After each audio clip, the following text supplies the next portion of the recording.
그런 부모가 있다면 얼마든지 공경은 그런 큰 문제가 아니에요. 문제는 뭐냐면 나를 방치한 부모, 나를 책임 맡지지 않고 나를 낳고 버리고 떠나버리고 그냥 나를, 그런 부모를 공경할 수 있느냐, 나를 학대하고 나를 성폭행하고 이런 문제인 거예요. 이런 것이 이제 문제가 되는 거예요. 근데 성경은 뭐라고 해요? 이런 부모를 어떻게 하라 그랬어요? 죽이라? 어떻게 하라 그랬어요? 이런 부모도 성경은 말하는 거예요. 너 부모 없이 너가 없다는 거예요. 부모 없이 내가 존재할 수 없다. 그러므로 성경은 공경하라라고 말하는 거예요. 그걸 어떻게 공경합니까? 공경하지 못하고 있다고 한다면 그거예요. 내적 치유가 당신에게는 일어나지 않기 때문이다. 내적 치유가, 당신이 내적 치유를 받았다고 한다면 그런 부모일지라도 공경할 수 있다는 거예요. 문제는 뭐예요? 문제는 내가 내적 치유를 받아야 된다는 거. 이것이 필수라는 것입니다. 아직도 그런 부모에 대한 원망과 미움, 그리고 공경하지 못하고 있다고 한다면 그것은 그 부모에게도 문제가 있지만 성경은 뭐라고 말하냐면 너는 치유받지 못했다라고 하는 거예요. 너는 내적 치유가 일어나지 않았다라고 지금 이야기하고 있다는 것입니다. 그러므로 우리가 내적 치유가 얼마나 중요한지 알아야 돼요. 그래서 예수님은 원수, 그 부모, 그런 부모 모든 이야기 속에서 예수님의 이 얘기 결론은 항상 용서하라는 거예요. 내가 하나님이 너희를 용서한 것처럼, 내가 너희를 용서한 것처럼 용서하라. 근데 그 용서는 언제 이루어진다고요? 내적 치유가 일어날 때 이루어지는 거라는 얘기. 이것이 안 되면 항상 나의 인생은 꼬이고 힘들고 어렵고 괴롭다는 얘기인 것입니다. 그래서 성경은 자녀가 부모를 공경하는 것은 자녀로서 마땅한 의무이며 마땅히 있어야 될 것이다 라고 하는 책임이라는 것입니다. 나는 우리 모든 이 강의 듣는 우리 모든 성도들 가운데, 여러분 가운데 여러분의 부모를 진정으로 공경하는 여러분의 모든 내적인 그 미움, 내적인 상처가 다 치유되는 역사가 일어나기를 소망합니다.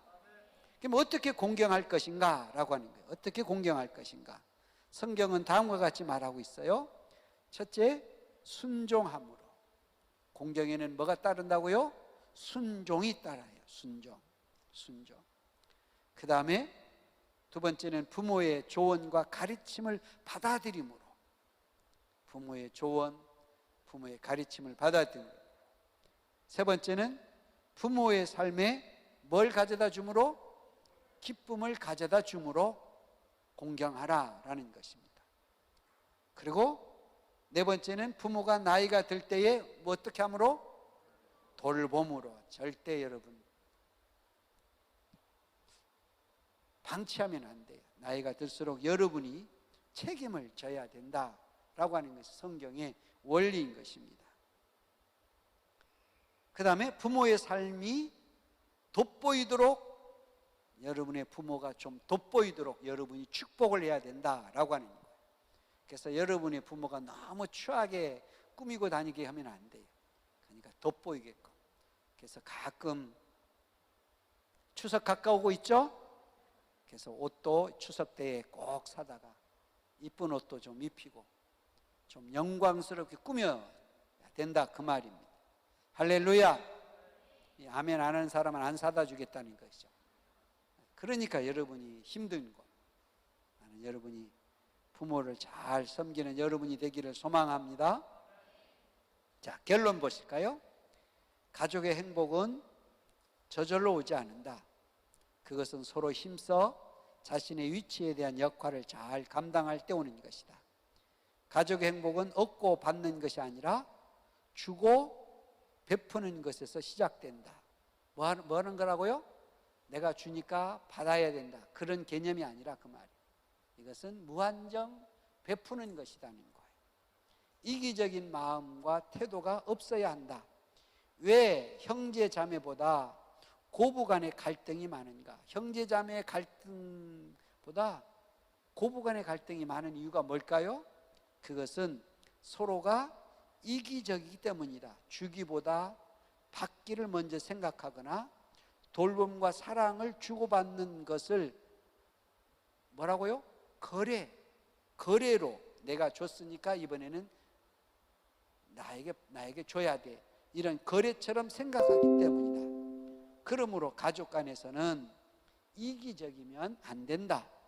가족은 서로를 위해 희생하고 섬기고 아끼고 책임을 다하는 것이다. 이 네 가지가 들어있어야 우리는 뭐라고 말할 수 있다고요? 사랑이라고 말할 수 있다. 하나님은 개인이 아니라 가족에게 축복하신다는 사실을 잊지 말라. 당신이 축복의 사람이면 당신 가정이 축복의 가정이라는 뜻이다. 그런데 가정 안에 섬김과 아낌과 하나가 되어 있지 않으면 어떻게 그 축복이 그 가정 안에 임하겠는가? 그래서 시편 기자는 다음과 같이 노래하고 있다. 시편 103 다 같이 읽어볼까요? 시작. 보라, 형제가 연합하여 동감이 어찌 그리 선하고 아름다운고, 머리에 있는 보배로운 기름이 수염 곧 아론의 수염에 흘러 그의 옷깃까지 내림 같고, 헐몬의 이슬이 시온산들의 내림 같도다. 거기서 여호와께서 복을 명령하셨나니 곧 영생이로다. 그러니까 여러분이 진정한 내적 치유가 되어져야 되는 이유가 바로 여기 있어요.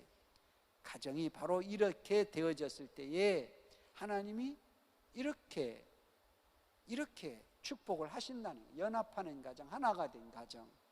그러므로 가정 안에 화목하고 하나가 되지 못하면 당신은 결코 약속된 축복을 받을 수 없을 뿐 아니라 축복이 사람이 아니라는 것이다.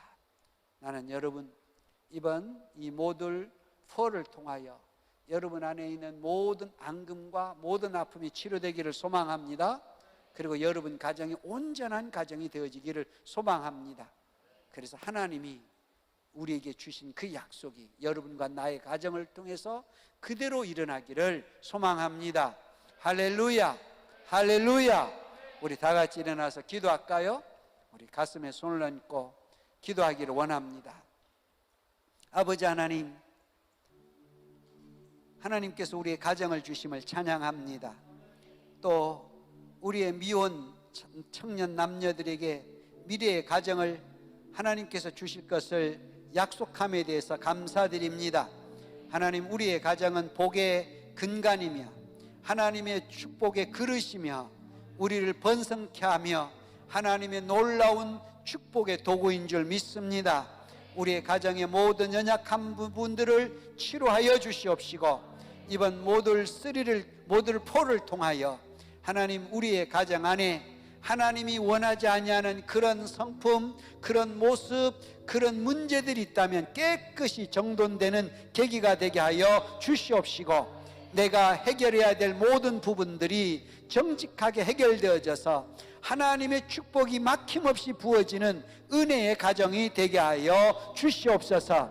우리 가정 안에 하나님께서 특별한 은혜를 주셔서 잃어버린 자녀, 내 품을 떠난 자녀, 문제의 자녀들 가운데 특별한 은혜를 주셔서 그 자녀가 나의 고통이 아니라 기쁨이 되게 하여 주시옵시고 나의 은혜가 되게 하여 주시며 나의 영광과 자랑이 되게 하여 주시옵소서. 나의 남편, 나의 아내를 축복하여 주시옵시고 우리가 남편과 아내 사이에 그동안에 서먹하고 문제가 있다면 성령님께서 오늘 이 밤에 임하셔서 그 모든 것들을 치료하여 주시옵시고 회복하여 주시옵시고 하나님, 어떠한 악한 원수도 사단도 이 세상 그 어떤 죄도 우리 사이에 끼어들지 못하도록 차단하여 주시옵소서.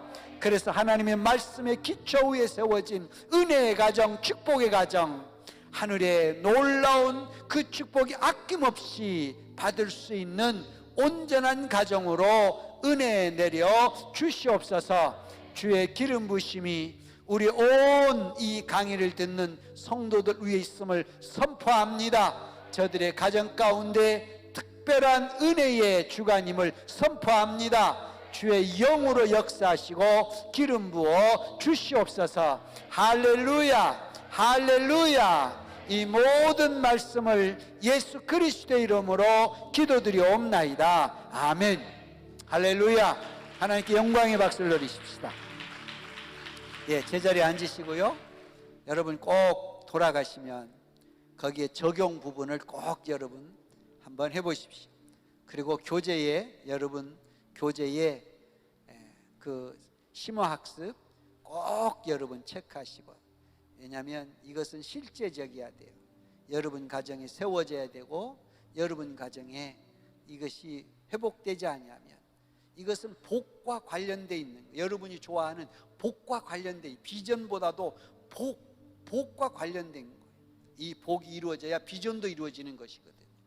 그렇기 때문에 여러분 가정들이 꼭 심화학습 그리고 그 적용 부분을 여러분 정직하게 한번 체크하시고, 문제 있어도 목사님한테 보일 것도 아니니까 그건 문제가 아니에요. 여러분이 그 문제가 보여졌을 때에 이제 그걸 놓고 여러분 씨름하며 기도하며 바꿔가야 할 과제인 것입니다. 그래서 여러분 가정이 진짜 이 비전 안에서 하나님의 복으로 넘쳐나는 그런 기쁨의 가정이 되기를 소망합니다. 할렐루야. 오늘 이 강의 마치고 화요일, 수요일 날 7시 반에 만나겠습니다. 그때는 제가 강의하지 않고 사모님이 강의할 것입니다. 우리 하나님께 영광의 박수를 마치고 우리가 이 모든 것을 마치겠습니다. 감사합니다.